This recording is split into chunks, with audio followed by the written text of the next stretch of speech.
രണ്ട് വർത്താനമൊക്കെ പറഞ്ഞിട്ട് പോകാമേ. ഇച്ചിരി വർത്താനമൊക്കെ പറഞ്ഞിട്ട് അവിടെ പരതാൻ പോകാമേ. ഇവിടെ ഇപ്പോൾ സ്ഥിരമായിട്ട് 2-3 ദിവസമായില്ലേ ഇങ്ങനെ അടുപ്പിച്ച് വന്നിരിക്കുന്നത്. അത് കാരണം അവിടെ പരതലാണ് കേട്ടോ ഇപ്പം. കുഞ്ഞുൻ്റെ ബേബിയുടെ മുടിയൊക്കെ വളർന്നിട്ട് ഞങ്ങൾ ഇതുവരെ വെട്ടിയില്ല. അച്ഛനാണെങ്കിൽ ബ്യൂട്ടി പാർലറിൽ കൊണ്ടുപോയി സ്റ്റൈലായിട്ട് വെട്ടണം, എന്നോട് വെട്ടരുതെന്നാണ് കേട്ടോ പറഞ്ഞേക്കുന്നത്. അതുകൊണ്ട് ഞാൻ വെട്ടാതെ ഇങ്ങനെ ചെയ്യി ഒതുക്കി വെച്ചേക്കാണ്. പിന്നെ കുഞ്ഞുണ്ണിക്കുട്ടൻ്റെ ഇവിടെ വന്നിരുന്നിട്ട് പരതലാണ്. ഇപ്പം തന്നെ ഞങ്ങൾ പോകും കേട്ടോ. ജസ്റ്റ് ഒന്ന് കാണട്ടെ, എല്ലാവർക്കും കാണാമല്ലോ എന്ന് വിചാരിച്ചിട്ട് കൊണ്ടിരുത്തിയതാണ്. പക്ഷെ ഞങ്ങൾക്ക് താല്പര്യമില്ല. ഞങ്ങൾക്ക് ഇവിടെ പരതണം, ഞങ്ങൾക്ക് ഇവിടെ പല പല കാര്യങ്ങൾ ചെയ്യാനുണ്ട് അല്ലേ. അതിനിടയ്ക്ക് ഞങ്ങൾക്ക് ഇവിടെ ഫോണിലൊന്നും നോക്കാൻ സമയമില്ല. ഒന്ന് നോക്കിയിട്ട് നോക്കൂ. നോക്കിക്കേ, എവിടെ നോക്കിക്കേ, ഇതാരാ നോക്കി? എൻ്റെ കുഞ്ഞൂട്ടനാണോ നോക്കിയത്? നോക്കടാവേ, അവിടെ എന്നാ ഉള്ളേ?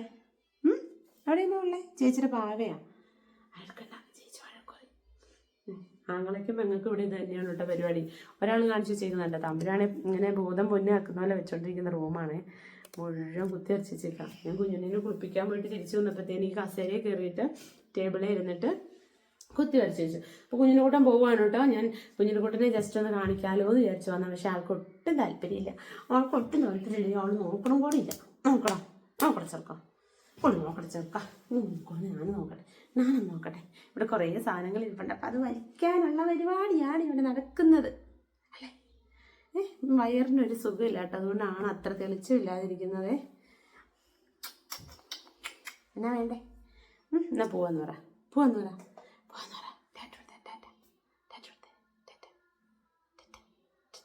ആരായിരിക്കുന്നത്?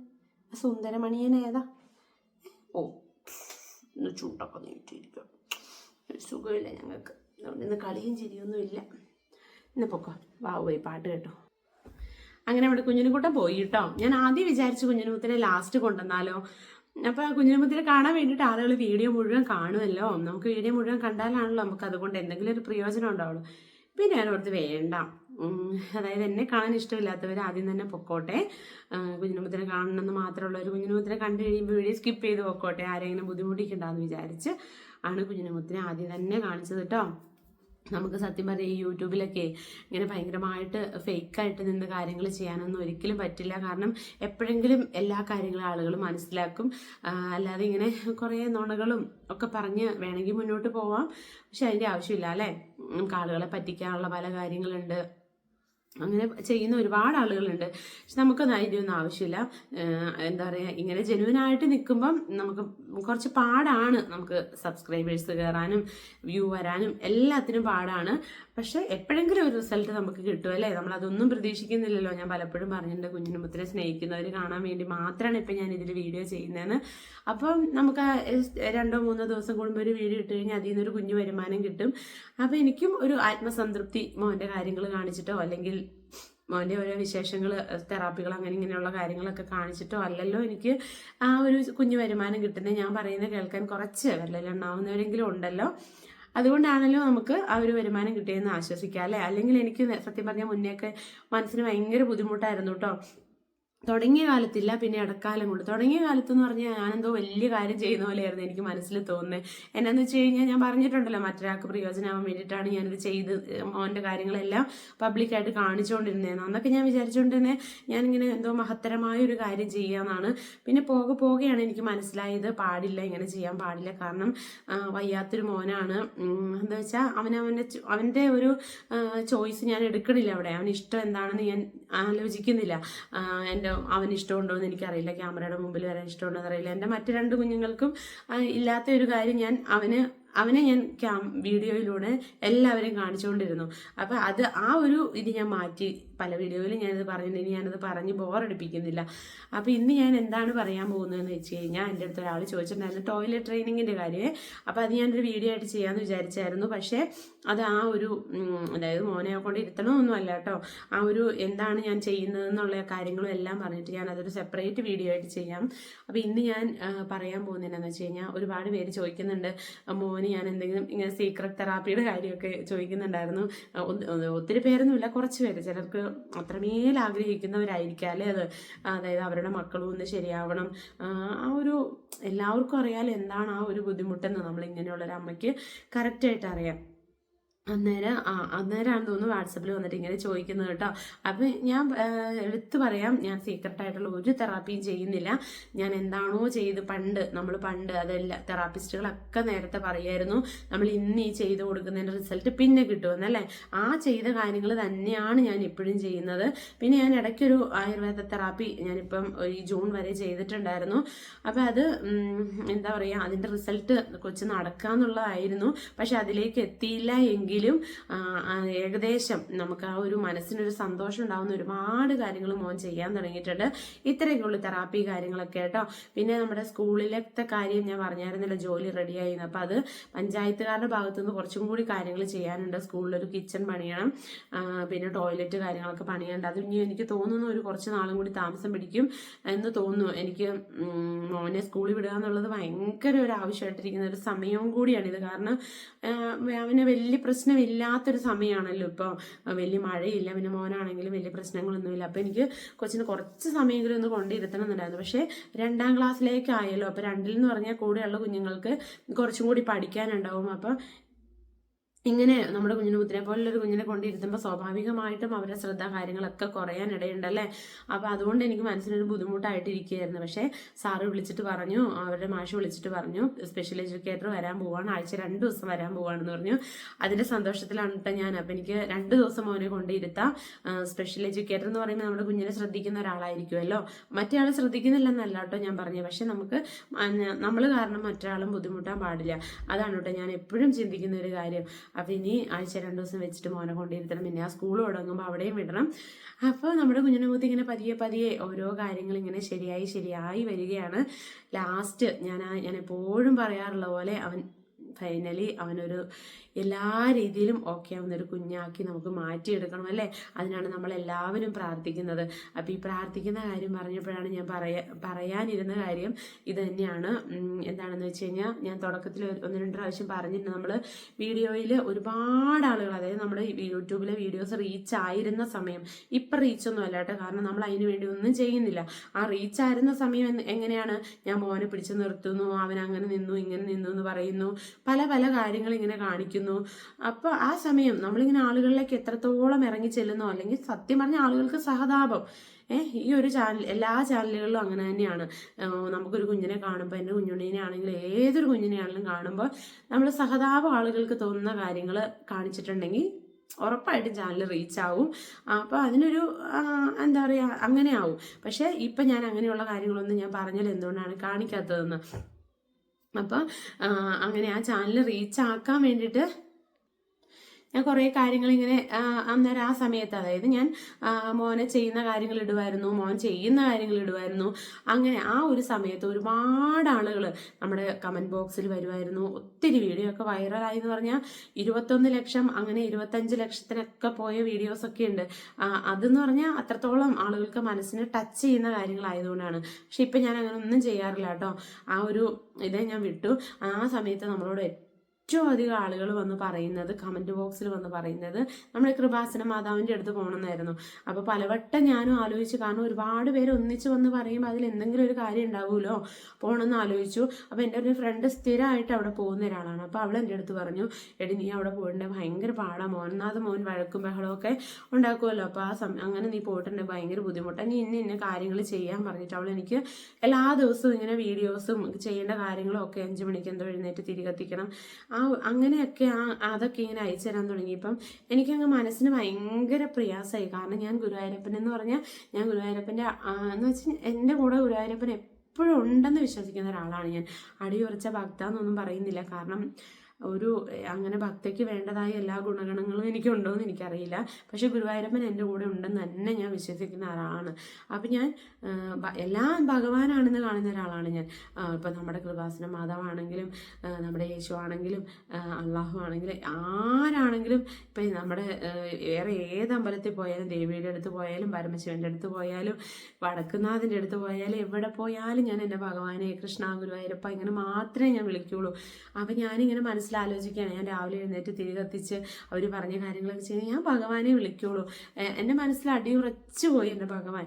അപ്പം അതുകൊണ്ട് ഞാൻ എന്ത് വിചാരിച്ചു, വേണ്ട, ഭഗവാനെ തന്നെ വിളിക്കാം, ഭഗവാൻ എനിക്ക് എന്തെങ്കിലും ഒരു റിസൾട്ട് തരും. മോനെ കൊണ്ട് ഞാൻ വൈകുന്നേരങ്ങളിൽ ഇരുന്ന് പ്രാർത്ഥിക്കും, രാവിലെ അവൻ നേരത്തെ എഴുന്നേൽക്കുകയാണെങ്കിൽ ഇരുന്ന് പ്രാർത്ഥിക്കും. ഞാനൊന്നും പ്രതീക്ഷിക്കുന്നില്ല, ഭഗവാനോട് ഞാൻ പറയുന്നില്ല എൻ്റെ മോനെ ഇങ്ങനെയൊന്നും ആക്കിത്തരണം, അങ്ങനെയൊന്നും ആക്കിത്തരണം, ഇങ്ങനെയൊന്നും ഞാൻ ഭഗവാനോട് പറയുന്നില്ല. പക്ഷേ എൻ്റെ മനസ്സിൽ ആ ഒരു സങ്കടമുണ്ട്, ഭഗവാൻ അത് മനസ്സിലാക്കും. ഞാനിങ്ങനെ ഇങ്ങനെ സംസാരിക്കുന്ന കൂട്ടത്തിൽ ഞാനിങ്ങനെ പറയും, അല്ലാതെ എനിക്ക് ഇന്നത് തരണം എന്നല്ല. എന്താണ് ഭഗവാന്റെ മുമ്പിലല്ലേ കുഞ്ഞിന് വന്നിരുന്ന് വിളക്ക് കത്തിക്കുമ്പോൾ പ്രാർത്ഥിക്കുന്നത്. അപ്പോൾ അവൻ ചില സമയത്ത് ഇങ്ങനെ കിടക്കുകയൊക്കെ ചെയ്യും കേട്ടോ വിളക്കിൻ്റെ മുമ്പിൽ. അപ്പം ഞാനിങ്ങനെ കണ്ടു, ഭഗവാൻ എത്ര നാളായി അവൻ ഇങ്ങനെ ഇരുന്ന് പ്രാർത്ഥിക്കാതെ അവൻ കിടക്കുന്നത് കണ്ടോ, അവനൊന്ന് ജസ്റ്റ് ഒന്ന് എഴുന്നേറ്റ് നിൽക്കുമായിരുന്നെങ്കിൽ നല്ലതായിരുന്നു. ഇങ്ങനെയൊക്കെയാണ് കേട്ടോ ഞാൻ പറയുള്ളൂ. എൻ്റെ ഒരു മനസ്സിലിങ്ങനെ പറഞ്ഞുകൊണ്ടേയിരിക്കും. അപ്പോൾ കുറച്ച് നേരം കണ്ണടച്ച് ഇങ്ങനെ ഇരുന്ന് സങ്കടമായിട്ട് ഇങ്ങനെ ചിന്തിക്കും, എനിക്ക് മാത്രമുള്ളൂ ഇങ്ങനെ, അല്ലെങ്കിൽ ഇങ്ങനെ കുഞ്ഞുണിക്ക് മാത്രം എന്താ ഇങ്ങനെയൊക്കെ മനസ്സിൽ തോന്നുമ്പോൾ എൻ്റെ ഉള്ളിലിരുന്ന് എൻ്റെ ഭഗവാൻ എന്നോട് പറയും, നീ തന്നെ ഒന്ന് ആലോചിച്ച് നോക്കി, നീ കാണുന്ന എത്രയോ കുഞ്ഞുങ്ങളുണ്ട്, നമ്മുടെ കൺമുന്നിൽ തന്നെ എത്രയോ കുഞ്ഞുങ്ങളുണ്ട്, അവർ വെച്ച് നോക്കുമ്പോൾ നിൻ്റെ കുഞ്ഞുണിക്ക് മാറ്റം വരുന്നില്ലേ? കുഞ്ഞുണിക്ക് മാറ്റം വരുന്നില്ലേ എന്ന് ചോദിച്ചു കഴിഞ്ഞാൽ വർഷങ്ങളായി, എന്നാലും വർഷങ്ങളായിട്ടും ഒരേ അവസ്ഥയെ തുടരുന്ന എത്രയോ കുഞ്ഞുങ്ങളുണ്ടല്ലേ. കഴുത്ത് പോലും ഒന്നും ഉറയ്ക്കാതെ, നടുവ് ഉറയ്ക്കാതെ, കൈ ഒന്ന് ഉയർത്തി ഒന്നും ചെയ്യാനാവാതെ കുഞ്ഞിനെ അതേ അവസ്ഥയിലുണ്ടായിരുന്നൊരു കുഞ്ഞാണ്. അതായത് കൈ രണ്ടും ഇങ്ങനെ ചുരുട്ടി ഇങ്ങനെ ഒന്ന് വിടർത്താൻ കുഞ്ഞിനെ അറിയില്ലായിരുന്നു. അങ്ങനത്തെ ഒരു അവസ്ഥയിലുണ്ടായിരുന്ന കുഞ്ഞാണ് സത്യം പറഞ്ഞ കുഞ്ഞുണ്ണി. ഞാൻ അവൻ്റെ എൻ്റെ ഒരമ്മ എന്ന നിലയിൽ ആ ട്രീറ്റ്മെൻറ്റ് ഞാൻ ആദ്യം ആരംഭിച്ചത് അവൻ്റെ കൈപ്പത്തിയിൽ നിന്നാണ്. എനിക്ക് ഫിസിയോതെറാപ്പി എന്താണെന്ന് അറിയില്ല, ഒന്നും എനിക്കറിയില്ല, ഇങ്ങനെ ഒരു വിഭാഗം ഉണ്ടെന്ന് തന്നെ അറിയില്ല. ആ ഒരു സമയത്ത് ഒരമ്മ എന്ന നിലയിൽ ഞാൻ ഈ കൈപ്പത്തിയാണ് ആദ്യം വിടർത്തിക്കൊണ്ട് വന്നത്. എൻ്റെ മനസ്സിലിരുന്ന് എൻ്റെ ഭഗവാൻ എന്നെ തോന്നിപ്പിക്കുന്നുണ്ടാവാം. ഇങ്ങനെ പ്രശ്നങ്ങൾ ഉണ്ടായി, നമുക്ക് ഇതിൻ്റെ ബാക്കിയുള്ള വരുംവരായിക അറിയില്ല. എങ്കിലും ഞാൻ എൻ്റെ അമ്മയുടെ അടുത്ത് പറഞ്ഞു, അമ്മേ, മോൻ്റെ കൊച്ചിൻ്റെ കൈക്ക് എന്തോ ഒരു പ്രത്യേകത ഉണ്ടെന്ന് എനിക്ക് തോന്നുന്നു, കൈ ചുരുട്ടി തന്നെ പിടിക്കുന്നു. അപ്പോൾ അമ്മ പറഞ്ഞു, കുഞ്ഞു പിള്ളേരെയൊക്കെ നീ നോക്കിക്കുക, എല്ലാ കുഞ്ഞുങ്ങളും ഇങ്ങനെ കൈ ചുരുട്ടി തന്നെ പിടിച്ചാൽ ശരിയാണ്. ഞാൻ ആലോചിച്ചപ്പോൾ തമ്പുരമൊക്കെ അങ്ങനെ തന്നെയായിരുന്നു. പക്ഷെ എൻ്റെ മനസ്സിൽ ഇങ്ങനെ തോന്നുകയാണ്, മോന് ആ കൈപ്പത്തിക്ക് എന്തോ പ്രശ്നമുണ്ടെന്ന്. ആ സമയം തൊട്ട് ഞാൻ കൈപ്പത്തി ഇങ്ങനെ ചെയ്യാൻ തുടങ്ങി. പതിയെ നെക്കി കൈ ഇങ്ങനെ വിടർത്തി കൊണ്ടുവന്ന് സ്വന്തമായിട്ട് ഞാൻ ചെയ്ത കാര്യങ്ങളാണ്. പിന്നീടാണ് നമ്മളിങ്ങനെ ഒരു വയസ്സായിട്ട് കുഞ്ഞിന് യാതൊരു ഇതും ഇല്ലെന്ന് അറിഞ്ഞപ്പോൾ നമ്മൾ തെറാപ്പിക്കൊക്കെ പോയ സമയത്ത് കൈപ്പത്തി തൊട്ട് അവർ തെറാപ്പി ചെയ്യുന്നത്.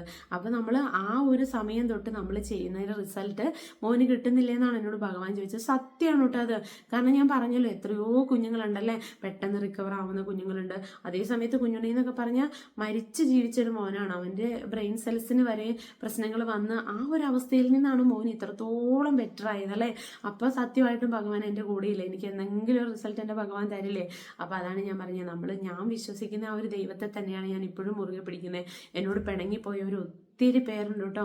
കാരണം വാട്സപ്പിൽ എനിക്ക് രാവിലെ എഴുന്നേൽക്കുമ്പോൾ ഇതുപോലെ, എൻ്റെ ഫ്രണ്ടിൻ്റെ കാര്യമല്ല പറയുന്നത്, അവളിപ്പോഴും എൻ്റെ കൂടെയുണ്ട്. അല്ലാതെ നമ്മുടെ യൂട്യൂബിൽ നിന്ന് വന്ന് ഒരുപാട് ആളുകൾ എനിക്കിതിങ്ങനെ അയച്ചു തന്ന് ഇപ്പോൾ ഈ വീഡിയോസ് അവർ കാണുന്നുണ്ടാവും, എനിക്കറിയില്ല. അവരാരും എന്നോട് പിണങ്ങരുത് കേട്ടോ. കാരണം എനിക്ക് ഭഗവാനില്ലാതെ ഈ ലോകത്ത് വേറെ ഒന്നുമില്ല. എനിക്ക് സത്യം പറഞ്ഞ ഭഗവാൻ പറയുമ്പോഴേ എനിക്ക് കരച്ചിൽ വരും. എനിക്ക് ഞാൻ എന്താണോ അല്ലെങ്കിൽ എനിക്ക് എന്തൊക്കെയുണ്ടോ അതെല്ലാം എനിക്ക് എൻ്റെ ഭഗവാൻ തന്നതാണ്. അപ്പം അതിനൊരു ഒരുപാട് അനുഭവങ്ങളുണ്ട്. അതൊക്കെ ഞാൻ പറഞ്ഞിട്ടുണ്ടെന്നാണ് എൻ്റെ ഓർമ്മ. ഞാൻ പണ്ട് പറഞ്ഞിട്ടുണ്ടല്ലോ, ഗുരുവായൂർ പോയപ്പോൾ എനിക്കിങ്ങനെ പൈസ ഇല്ലാതെ ഞാൻ നേർച്ചയിടാൻ. രണ്ടാമത് എന്നോട് വന്ന ഒരാൾ പറയുകയാണ്, നീ ഒന്നുകൂടി കയറിക്കോ എന്ന് പറയുകയാണ്. ആ കയറുന്ന സമയത്ത് എനിക്ക് ഭഗവാൻ എന്തെങ്കിലും കൊടുക്കണം. നമ്മളിപ്പോൾ വലിയ എന്താ പറയുക, ആളുകൾ പറയാറുണ്ട് ഭഗവാൻ എന്തിനാണ് അത് കൊടുക്കണത് ഇത് കൊടുക്കണത്. അത് നമ്മളും ഭഗവാനും തമ്മിലുള്ളൊരു കരാറാണ്. അതിൽ വേറൊരാൾക്ക് അതിൽ ഇതില്ല. കാരണം കഴിഞ്ഞ ദിവസം ഒരു കുടുംബം മരിച്ചപ്പോൾ കുറേ പേര് പറഞ്ഞില്ലേ, 37 പവൻ്റെ കിരീടം ഗുരുവായൂരപ്പന് കൊടുത്തല്ലോ എന്ന്. അത് ഭഗവാനും ആ ഭക്തനും തമ്മിലുള്ളൊരു കരാറാണ്. അതിൽ വേറെ ആർക്കും ഒന്നും പറയാനില്ല. ഈ പറയുന്നവർക്ക് ഉണ്ടെങ്കിൽ കൊടുക്കട്ടെ, ബാക്കിയുള്ളവർ എന്താ ചെയ്യുന്നതെന്ന് ഒരു കൈ ചെയ്യുന്നത് മറു കൈ അറിയരുതെന്ന് പറയില്ലേ, അതുപോലെ അവർ ചെയ്യുന്നുണ്ടാവാം. പക്ഷേ അങ്ങനെ ഞാൻ ചിന്തിച്ച സമയത്ത് എന്നോട് പുറകിൽ നിന്ന് ഒരാൾ വിളിച്ചിട്ട് എന്നോട് പറഞ്ഞു, ഒരമ്മ എന്നെ വിളിച്ചിട്ട് പറഞ്ഞു, മോളെ നീ അവിടെ ഇരിക്കണേ ആ പൈസ എടുത്തുകൊണ്ട് ഭഗവാന് മുന്നിൽ വെക്കണം കേട്ടോ എന്ന്. നിങ്ങളോട് ഞാൻ പണ്ട് പറഞ്ഞിട്ടുണ്ട്, ആ വീഡിയോ ഒക്കെ ഇപ്പം കണ്ടവരിത് കാണുന്നുണ്ടോ എന്ന് എനിക്കറിയില്ല. അതുപോലെ ആ കുറച്ച് ചുരുട്ടി വെച്ച നോട്ടുകളാണ് എൻ്റെ മുന്നിൽ കാണിച്ചു തന്നത്. ആ നോട്ടുകളെടുത്ത് ഞാൻ ഭഗവാന്റെ മുന്നിൽ കൊണ്ടിട്ട്, മോനും അന്ന് എൻ്റെ കയ്യിലുണ്ടായിരുന്നു. എപ്പോഴും ഞാനിങ്ങനെ എനിക്ക് ഗുരുവായൂർ അമ്പലത്തിൽ പോയിട്ട് വന്നാൽ ഇങ്ങനെ ഭയങ്കരമായിട്ട് ഇങ്ങനെ പുറത്തിറങ്ങുമ്പോഴത്തേന് എനിക്ക് അറിയില്ല ആ ഒരു ഫീലിങ്സ് എന്താണെന്ന്. എനിക്ക് ഇപ്പോഴും പറയുമ്പോൾ വിഷമം വരും. അത് സന്തോഷം കൊണ്ടുള്ളൊരു വിഷമമാണ് കേട്ടോ. ഭഗവാൻ എന്ന് കേൾക്കുമ്പോഴേ അങ്ങനെ തന്നെയാണ്. അപ്പോൾ പിണങ്ങി പോയവരൊക്കെ എന്നോട് പൊറുക്കുക. കാരണം എനിക്ക് നിങ്ങൾ വിശ്വസിക്കുന്ന മാതാവും എൻ്റെ ഭഗവാനും എല്ലാം എനിക്ക് ഒന്ന് തന്നെയാണ്. അപ്പോൾ നമുക്ക് ഭഗവാൻ ഒരു റിസൾട്ട് തരും. ഈ കഴിഞ്ഞ ദിവസം എനിക്കാണെങ്കിൽ ഇങ്ങനെ എന്താ പറയുക, കയ്യിലൊരു രൂപ പോലും ഇല്ലെന്ന് പറയാം. അപ്പോൾ എൻ്റെ മനസ്സിൽ ആഗ്രഹം എന്ന് പറഞ്ഞാൽ എനിക്ക് ഭഗവാന് വിളക്ക് കത്തിക്കാൻ കുറച്ച് നെയ് വിളക്ക് കത്തിക്കാനായിട്ട് കുറച്ച് നെയ്യ് വാങ്ങാനുള്ള പൈസയെങ്കിലും എൻ്റെ കയ്യിൽ ഉണ്ടാവണേന്നാണ് എൻ്റെ ഒരു പ്രാർത്ഥന കേട്ടോ. അപ്പോൾ ഞാനിങ്ങനെ പ്രാർത്ഥിക്കുകയാണ്, ഭഗവാനെ എനിക്കിപ്പോൾ എന്താ പറയുക, ഒരു നിവൃത്തിയില്ലല്ലോ ഭഗവാൻ, ഇത്തിരി നെയ്യ് വാങ്ങാൻ പോലും നിവൃത്തിയില്ലല്ലോ.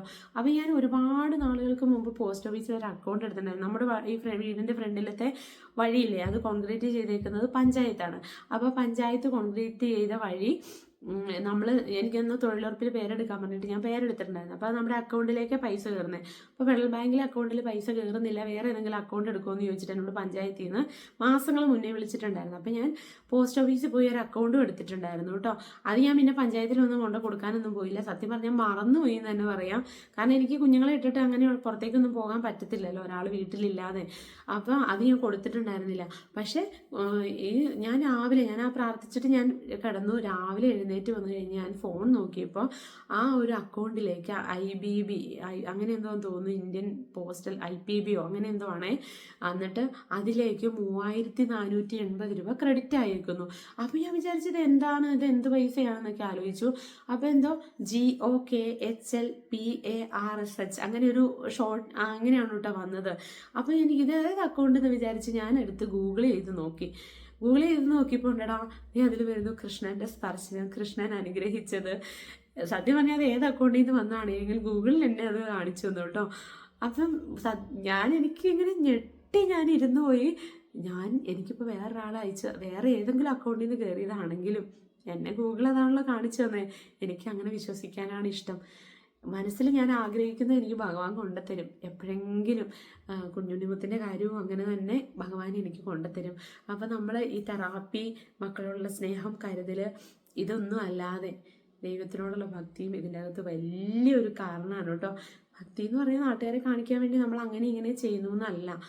ഇപ്പോൾ നമുക്ക് കണ്ണടച്ചിരുന്ന് വിളക്ക് വെക്കാൻ പറ്റിയില്ലേ, പറ്റണ്ട. നമുക്ക് കണ്ണടച്ച് 5 മിനിറ്റ് ഭഗവാനെ ഗുരുവായൂരപ്പ എന്നൊന്ന് വിളിച്ചാൽ തന്നെ വിളി കേൾക്കുന്ന ഒരാളാണ് നമ്മുടെ ഭഗവാൻ. ഞാനിപ്പോൾ പറഞ്ഞു വന്നതിൻ്റെ അകത്ത് മുഴുവൻ ഭഗവാൻ മയാക്കിയില്ലേ. മനസ്സിൽ അത്രത്തോളം ഇങ്ങനെ എന്താ പറയുക, ഉള്ളിലിങ്ങനെ ആഴ്ന്നു പോയി എന്ന് പറയില്ലേ, അതുപോലെയാണ് കേട്ടോ. ഭഗവാൻ എന്നെ ഒരിക്കലും കൈവിടില്ല. വീഡിയോ വലിയ ലെങ്തായി പോയി. ഞാൻ ഒരിക്കലും ഇത്രയും വലിയൊരു വീഡിയോ ചെയ്യണമെന്ന് വിചാരിച്ചാല. എല്ലാവരും എന്നോട് പൊറുക്കണം കേട്ടോ. അപ്പോൾ വീഡിയോ ഇത്രേ ഉള്ളൂ. അടുത്ത ദിവസം മറ്റൊരു വീഡിയോ ആയിട്ട് വരാം കേട്ടോ.